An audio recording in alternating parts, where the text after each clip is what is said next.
Lodh false. এই false এক জনপ্রিয় স্থান। বহু মানুষজন আসেন এখানকার প্রকৃতিকে উপভোগ করার জন্য। লোধ জলপ্রপাত আবার বুদা ঘাগ নামেও পরিচিত। স্থানীয় যারা অধিবাসী আছেন তাদের কাছে এই নামটাই বেশি পরিচিত। এই জলপ্রপাত ভারতের ঝাড়খণ্ড রাজ্যের লাতেহার জেলার দক্ষিণ বিভাগের পালামো টাইগার রিজার্ভের মধ্যে একটি জলপ্রপাত।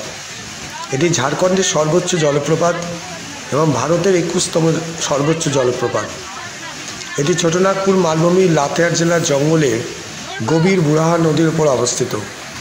এটি 143 মিটার অর্থাৎ 469 ফুট উচ্চ। পতনে বজ্রধ্বনি 10 কিলোমিটার দূরেও শোনা যায়। অনেকটা ওপর থেকে জল পড়ার জন্য এর সৌন্দর্য এবং আওয়াজ এক অসাধারণ পরিবেশের সৃষ্টি করে। এখানে